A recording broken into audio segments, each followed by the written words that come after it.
আসসালামু আলাইকুম, Sabina cooking house and blog থেকে স্বাগতম। আশা করি আল্লাহর রহমতে সকালে ভালো আছে। আজকে আমি আলুর চপ রেসিপি নিয়ে হাজির হয়েছি। অবশ্যই মজাদার একটি রেসিপি। অবশ্যই আলুর চপ খেতে খুব সুস্বাদু, একবার সহজ পানির মতো রেসিপিটি আপনারা অবশ্যই বাসায় ট্রাই করবেন। সকলের ভিডিওগুলো ভালো লাগে থাকে আমার চ্যানেলটাকে সাবস্ক্রাইব করবেন। চলেন সবাই দেখে নিই কীভাবে এই রেসিপিটি তৈরি করি। আমি আলুর চপ তৈরি করব। 1 কেজি আলু নিয়েছি।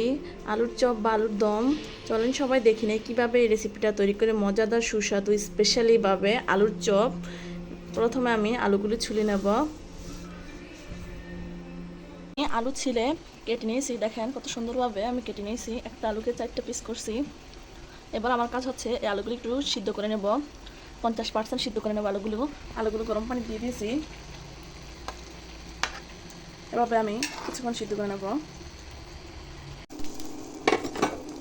বিসমিল্লাহির রহমানির রহিম। দিয়ে দিলাম পেঁয়াজ।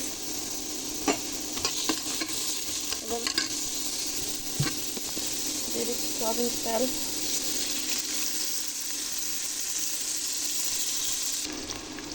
দুটা তেজপাতা, দিয়ে দিচ্ছি ঠেঙ্গা, এলাচ একটু বেশি দিতে হবে, লং।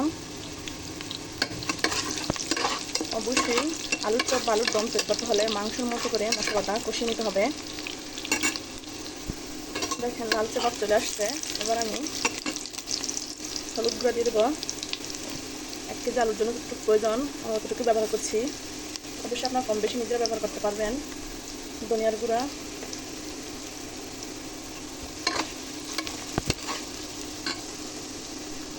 লবণ স্বাদ মতো, দিয়ে দিচ্ছি আদা রসুন। সর্বশেষ পানি দিয়ে দিলাম যাতে মশলাটা সুন্দরভাবে কষিয়ে চলে আসে।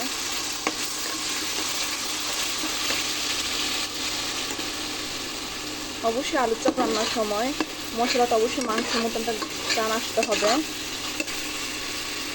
আলুর চপ এবং মাংস রান্নার প্রসেস ঠিক একই রকম। এদিকে আমার আলু প্রায় সিদ্ধ হয়ে যাচ্ছে মোটামুটি। আমি কিছুক্ষণ পর তুলে নেব। এবার দিয়ে দেবো জিরার গুঁড়া অল্প একটু পরিমাণে। আমি উঠানোর সময় আবার দিয়ে দেবো। মশলা অল্প অল্প করে মিশালে একটু মজা হয়। এদিকে কিছু সময় রান্নার জন্য রেখে দিয়ে আসলাম। এখন আমি আপনাদেরকে দেখাচ্ছি সূর্য অস্ত যাচ্ছে। এটা হচ্ছে নদী। দেখেন কতটা সুন্দর প্রাকৃতিক দৃশ্য। আলহামদুলিল্লাহ, আল্লাহর অশেষ রহমত, কত সুন্দর আজকে পরিবেশ। সূর্য অস্ত যাওয়াটা অনেক সুন্দর দৃশ্য। আমি প্রায় সময় এই জায়গায় দাঁড়িয়ে দেখি। চলেন সবাই আমার রান্না করে। আমি আলুগুলো সিদ্ধ করে নিয়েছি 50%। এখন আমি এদিকে আমার মশলা প্রায় কষিয়ে চলে আসছে। দেখেন নিচে একটু পুরো পুরো ভাব চলে আসছে। দিয়ে দিলাম।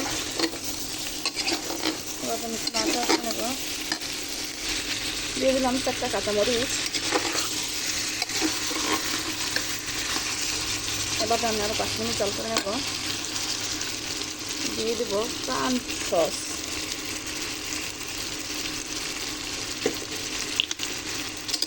অবশ্যই খাবার আল্লাহর রহমতের, কিন্তু আপনি যেভাবে ইচ্ছে রান্না করবেন ওইভাবেই সুস্বাদু হবে। কিন্তু নিজের কাছে একটু রান্নার প্রচেষ্টা। দিয়ে দেবো অল্প পরিমাণে tasty salt.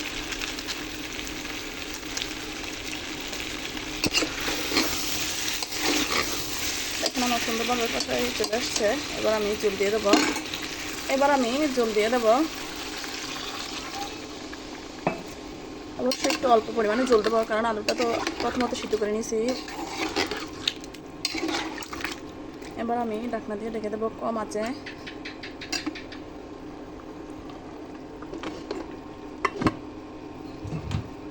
One two three.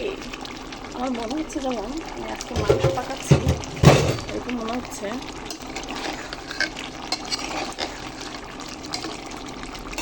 এবার আমি ধনিয়া পাতা দিয়ে দেবো।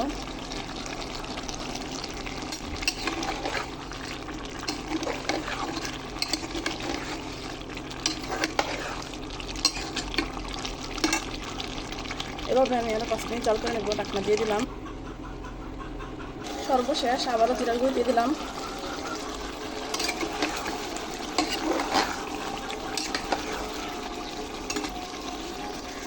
আলুর চপ আলুর দম রান্না প্রায় শেষ। এবার আমি 2 মিনিট জাল করে নেব। দেখেন একটা আলু আমার কোনো ভাঙে নাই, কত সুন্দরভাবে আমি আলুর চপটা তৈরি করে নিয়েছি। এবার চুলা অফ করে দেবো। দেখেন কতটা সুন্দরভাবে আলুর চপ এবং আলুর দম তৈরি করে নিয়েছি। দেখেন কতটা সুন্দর, প্রত্যেকটা আলু সুন্দরভাবে সিদ্ধ হয়েছে। দেখেন কত সুন্দরভাবে সিদ্ধ হয়ে গেছে। অবশ্যই আমার ভিডিওগুলো যদি ভালো লাগে থাকে অবশ্যই আমার চ্যানেলটাকে সাবস্ক্রাইব করবেন। সকলে আমার পাশে থাকবেন।